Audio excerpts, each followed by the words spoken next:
وصلنا لموعدنا الأسبوعي مع المعسكر الصيفي لتعليم الأطفال فن التصوير، وذلك بإشراف المصور العالمي خالد أبو الدهب. فعلا طبعا اليوم راح يقوم أطفالنا بتصوير الأشياء الصغيرة الحجم باستخدام خلفيات ورقية وأيضا أشياء أخرى مثل الألعاب الخاصة بهم وغيرها، راح نشوفهم الحين بالتقرير.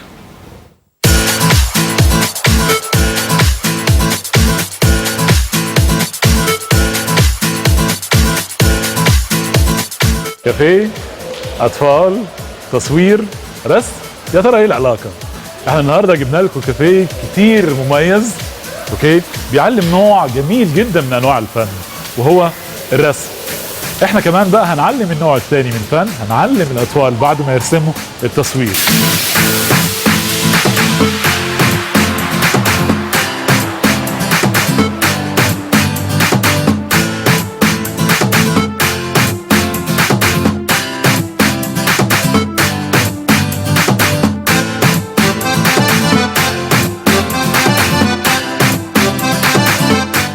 الوردة اللي احنا شايفينها دي ودي اللي احنا بنروح نختارها من كاميرا عشان تخلينا نصور الاشياء عن قرب او الحاجات الصغيرة قوي نعرف نقرب بيها على الكاميرا. هنروح نختار علامة الوردة في الكاميرا وبعد كده هنبتدي نصور.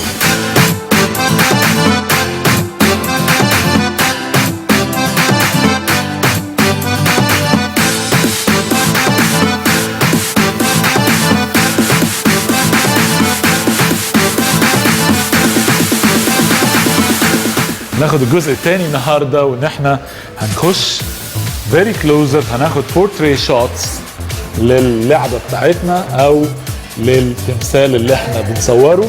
هنختار جزء واحد صغير ونخش عليه فيري كلوز اب، وبالتالي هنشوفه بالمنظر ده.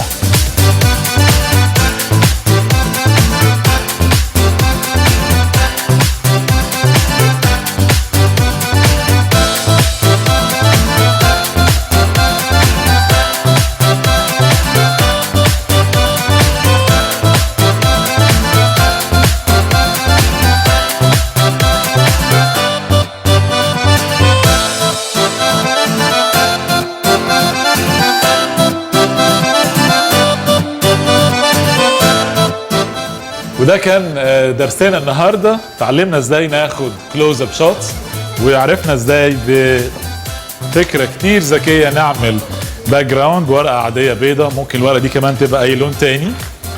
تعلمنا كمان معاكم ازاي ناخد بورتري للعب بتاعتنا، ان احنا نخش عليها كلوز اب قوي، وقبل كل ده لازم نظبط الكاميرا على علامه الورده. اتمنى تكونوا استفدتوا معانا النهارده واستمتعتوا، ونقول لكم باي باي باي.